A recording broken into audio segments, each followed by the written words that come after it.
आज हम Helen Keller की जो कोटेशंस हैं उसके थ्रू उनकी थॉट प्रोसेस की डेप्थ में चलेंगे और समझने की कोशिश करेंगे कि जो भी उन्होंने अचीव किया या जो उनका एटीट्यूड था उसके पीछे रीजन क्या था।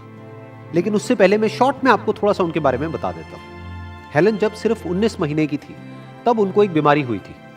उस बीमारी को प्रॉपर्ली कोई डायग्नोज नहीं कर पाए डॉक्टर्स, लेकिन उसकी वजह से वो पूरी तरह से डेफ ब्लाइंड हो गई, यानी कि ना वो सुन सकती थी ना वो देख सकती थी। उसके बाद उनके घर वालों ने बहुत कोशिश करी कि किसी तरीके से कि उनकी देखने की और सुनने की शक्ति वापस आ जाए। वो बहुत डॉक्टर्स के पास गए, बहुत जगह गए, लेकिन कुछ नहीं हुआ। जब हेलन 6 साल की थी तब उनके कांटेक्ट में आई उनकी टीचर, जिसके बाद उनकी लाइफ पूरी तरीके से चेंज हो गई। इनफैक्ट जितना रोल हेलन का है उनकी सक्सेस में या उनकी अचीवमेंट्स में, उनसे बड़ा रोल उनकी टीचर का है। ये जो नेवर गिव अप एटीट्यूड था एक्चुअल में वो एन सेल्वन का था। जो सबसे बड़ा चैलेंज था हेलन के लिए और एन के लिए वो ये था कि किस तरीके से उनको वर्ड्स का मीनिंग समझाया जाए। वर्ड सिखाना इतना बड़ा चैलेंज नहीं था, उस वर्ड का किस ऑब्जेक्ट से रिलेशन है ये समझाना वाज नेक्स्ट टू इम्पॉसिबल, क्योंकि वो सुन नहीं सकती, वो देख नहीं सकती। तो अब कैसे उनको ये बताया जाए कि ये जो आपके हाथ पे जो टच हो रहा है इसको पानी कहते हैं, इसको वाटर कहते हैं। That was the biggest challenge. तो वो जब आप मूवी देखेंगे तो आपको ज़्यादा अच्छे से आइडिया लगेगा कि ये कैसे हुआ, ये मिरेकल कैसे हो पाया। लेकिन उस मूवी में एक बड़ा इंटरेस्टिंग पॉइंट आता है जहाँ पर जा करके जो एन है यानी कि उनकी टीचर, हेलन की टीचर, वो हेलन की मदर को बोलती हैं कि मेरा सबसे बड़ा चैलेंज यही है कि किस तरीके से मैं इनको कम्युनिकेट करूं, किस तरह से हेलन को बताऊं कि इस वर्ड का मतलब ये होता है कि ये टेबल है, ये चेयर है, कैसे बताऊं, ये मेरा सबसे बड़ा चैलेंज है। तो उनकी मदर ने उनसे पूछा टीचर से, तो फिर आप ये कैसे करोगे? तो उनकी टीचर ने जवाब दिया कि मुझे नहीं पता कि ये कैसे होगा, लेकिन बिल्कुल ऐसे ही होगा जैसे कि एक पंछी होता है, एक मूवमेंट आता है उसकी लाइफ में जब वो उड़ जाता है। ऐसे ही हेलन की लाइफ में एक मूवमेंट आएगा, वो कब आएगा कोई नहीं बता सकता, लेकिन एक मूवमेंट आएगा जब ये क्लिक हो जाएगा हेलन को कि इस वर्ड का मतलब ये होता है। And this was the actual miracle. और जो पहला वर्ड उनके मुंह से बाहर निकला था वो था वाटर। उसके बाद में उन्होंने कभी भी पीछे मुड़ के नहीं देखा। उसके बाद में वो अपनी मदर के पास में गई, फादर के पास में गई, उनको टच किया, जा करके अपनी टीचर से पूछा अच्छा ये कौन है? तो उन्होंने लिख करके बताया कि ये मदर है, ये फादर है, ये टेबल है, ये चेयर है। उसके बाद में वो सिलसिला शुरू हो गया। इनफैक्ट ये जो स्टोरी है ये सिर्फ हेलन की नहीं है, ये हेलन और एन की स्टोरी है, क्योंकि मरते दम तक एन ने हेलन का साथ नहीं छोड़ा। तो ये सिर्फ एक टीचर और स्टूडेंट की रिलेशनशिप नहीं है, ये एक दोस्ती की कहानी है, कंपेनियनशिप की कहानी है। तो इस कहानी से सिर्फ हम ये नहीं सीख सकते कि ये इम्पॉसिबल कुछ भी नहीं है इस दुनिया में, हम ये भी सीख सकते हैं कि एक रिलेशनशिप क्या होती है, कि अगर दो लोग साथ में आ जाए जिनकी अपनी अलग अलग पावर्स हो तो वो दोनों मिल करके किस तरीके से मिरेकल्स कर सकते हैं। तो हेलन उसके बाद में सीखती चली गई वर्ड्स, वर्ड से बने सेंटेंसेस, सेंटेंसेस से फिर ग्रामर, फिर उसके बाद में लिप्स को टच करके और थ्रोट को टच करके वो बोलना भी सीख गई। और वो दुनिया की पहली ऐसी इंसान बनी जो कि डेफ ब्लाइंड होने के बावजूद भी उन्होंने अपनी ग्रेजुएशन कंप्लीट करी बैचलर ऑफ आर्ट्स में। लेकिन वो यहाँ नहीं रुकी, ये सिर्फ एक शुरुआत थी। तो ना सिर्फ उन्होंने पढ़ा और बोलना शुरू किया, उन्होंने लिखना भी शुरू कर दिया। उन्होंने कई बुक्स लिखी, जिसमें से सबसे पॉपुलर उनकी जो बुक है वो है the story of my life, जो उनकी ऑटोबायोग्राफी है। और सिर्फ इतना ही नहीं, पूरे वर्ल्ड में उन्होंने ट्रैवल किया as a lecturer. So she was not just a graduate but also an author and a lecturer. ये थी उनकी अचीवमेंट। और कौन है ये इंसान जो कि ना देख सकती है ना सुन सकती है बचपन से ही? तो इस इम्पॉसिबल काम को इन दोनों ने मिलके, हेलन ने और एन ने मिल करके कैसे पॉसिबल किया, ये अगर आप और डिटेल में जानना चाहते हैं तो आई स्ट्रांगली रिकमेंड यू कि एक बार ये मूवी जरूर देखो आप, द मिरेकल वर्कर। तो अब हेलन केलर की जो पॉपुलर कोटेशंस हैं उसकी हम डेप्थ में चलेंगे और समझने की कोशिश करेंगे कि ये जो उन्होंने अचीव किया उसके पीछे क्या थिंकिंग थी। तो उनका पहला कोट है, the only thing worse than being blind is having sight but no vision. मतलब ना देख पाना, इससे खराब क्या होगा सोचो। मतलब हम किसी कमरे में बैठे हों और एकदम से लाइट चली जाए और अंधेरा हो जाता है कुछ देर के लिए, तो कैसा फील होता है। सोचो वो इंसान जिसकी जिंदगी में अंधेरा हमेशा के लिए हो गया है, वो कुछ देख ही नहीं सकता है। तो ये अपने आप में छोटी प्रॉब्लम नहीं है, बहुत बड़ी प्रॉब्लम है। लेकिन वो कह रही है इससे भी बुरा क्या हो सकता है। इस अंधेरे से भी जो और ज्यादा डार्क है वो है आपके पास आंखें तो हैं लेकिन कोई विजन नहीं है। अगर आप ये मूवी देखेंगे जिसकी मैंने अभी बात करी, द मिरेकल वर्कर, तो आपको समझ आएगा कि ये विजन एक्चुअल में जो हेलन कुछ कर पाई उसके पीछे किसी की विजन थी।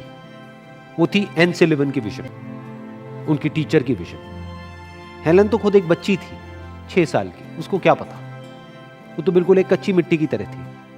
उसके पेरेंट्स ने उम्मीद छोड़ ही दी थी। जो एन की विजन थी, जिस तरीके से वो हेलन को देख रही थी, उसमें सबसे बड़ी रुकावट खुद हेलन थी और हेलन के पेरेंट्स थे। वो उस विजन को पूरा नहीं होने दे रहे थे, लेकिन ये अड़ी हुई थी। एन ने अपनी विजन को नहीं छोड़ा। एन ने हेलन में कुछ ऐसा देख लिया जो और कोई नहीं देख पा रहा था, इसलिए वो विजन पॉसिबल हो पाई। इसी तरीके से अगर हम खुद को सिर्फ उतना ही देखते हैं, आंखों से क्या होता है, हम देख सकते हैं। क्या देखेंगे? शीशे में हमको क्या दिखेगा? हमको एक बॉडी दिखेगी। अरे तो बॉडी तो जानवरों की भी है, बॉडी तो सबकी है। ऐसा क्या खास है आप में? ऐसा क्या है आप में जो आप कर सकते हो जो इस पूरी दुनिया में और कोई नहीं कर सकता? अगर उसको आप डिस्कवर कर सकते हो और उसके बारे में सोच सकते हो और उसको अचीव करने के लिए स्टेप्स उठा सकते हो, इसको विजन बोलते हैं। मतलब अगर आप अपने अंदर कुछ ऐसा देख सकते हो जो शीशे में नहीं दिख रहा है, that is vision. That is better than eyesight. आंखें आपको सिर्फ वो दिखा सकती है जो है, लेकिन जो हो सकता है वो आंखें नहीं दिखा सकती। उसको हमें अपने अंदर पहले देखना पड़ता है, फिर वो बाहर पॉसिबल हो पाता है। एक और इनका बड़ा इंटरेस्टिंग कोट है जो इसी से रिलेटेड है, वो है when one door of happiness closes another opens, but often we look so long at the closed door that we do not see the one which has been opened for us। सबसे पहले समझते हैं कि quotation आ कहां से रही है। ये आ रही है हेलन के स्टैंड पॉइंट से। उनके 2 ऐसे दरवाजे जिस दरवाजों से हम सीख सकते हैं, हम सब सीखते हैं, वो दोनों ही दरवाजे हेलन के लिए बचपन में ही बंद हो गए थे। कौन से दरवाजे? देखने का और सुनने का। तो अब अगर वो चाहती तो वो उन्हीं बंद दरवाजों की तरफ देखती रहती, लेकिन उन्होंने ऐसा नहीं किया। उन्होंने ये देखा कि अगर मेरे ये 2 दरवाजे बंद हुए, यानी ये 2 सेंसेस मेरे काम नहीं कर रहे हैं, तो एक और सेंस है, द सेंस ऑफ टच, उसको उन्होंने हाइटेंड कर दिया। इनफैक्ट उनका सेंस ऑफ टच बहुत ज्यादा हाइटेंड हो गया था कि वो टच करके, अगर कोई बोल रहा है तो यहां पे टच करके और यहां पे टच करके वो पता लगा सकती थी कि सामने वाला क्या बोल रहा है। तो ये कोई छोटी अचीवमेंट नहीं है, बहुत बड़ी अचीवमेंट है। तो इनसे हमको ये सीखना है, ये इंस्पिरेशन लेनी है कि अपनी छोटी छोटी प्रॉब्लम्स की वजह से बस रोते नहीं रहना है, जैसा हम करते हैं ज्यादातर, कि अपने दुखड़े नहीं रोते रहना है कि कुछ हो गया है हमारे साथ में, बस उसी को लेकर के हम रोए चले जा रहे हैं या उसी के बारे में हम सोचे चले जा रहे हैं। अब वो चाहे कुछ भी हुआ है। इनफैक्ट लाइफ को अगर आप बारीकी से ऑब्जर्व करोगे तो लाइफ में सिर्फ एक ही चीज कांस्टेंट है, वो है चेंज, बदलाव। यही कांस्टेंट है। बदलाव ही नहीं बदलता है, बाकी सब कुछ बदलता है। तो जब भी कुछ बदल जाता है तो हमारे पास में 2 चॉइसेस होती हैं। एक, जो पहले था बस उसी को हम देखते रहें। जैसे एक नदी है, एक नदी बह रही है, लाइफ बिल्कुल एक नदी के जैसी है। लाइफ को अगर बारीकी से समझना है तो लाइफ को एक नदी की तरह देखो, बहती हुई नदी जिसमें अलग अलग फॉर्म्स बनती रहती है। 2 लहरें होती हैं, आपस में मिल जाती हैं, बिछड़ जाती हैं, बुलबुले बन जाते हैं, मिट जाते हैं। ये सब चलता रहता है उस नदी में। तो हमारे पास में 2 ऑप्शंस होते हैं जब हम बैठ करके उस नदी को देख रहे हैं। एक कि जो था बस उसी के बारे में हम बैठे बैठे सोचते रहे कि वो कितना सुंदर बुलबुला था, मुझे उसको देख करके बहुत खुशी होती थी। अब देखो वो फट गया है, वो मर गया है। अरे भाई कुछ मरता नहीं है अगर बारीकी से ऑब्जर्व करोगे नदी में। क्या बुलबुला मर गया है? क्या बन गया है? पानी। बुलबुला बनने से पहले वो क्या था? पानी। जिस वक्त बुलबुला था उस वक्त क्या था? पानी। तो क्या बन रहा है, क्या मिट रहा है? कुछ भी नहीं, सिर्फ बदल रहा है।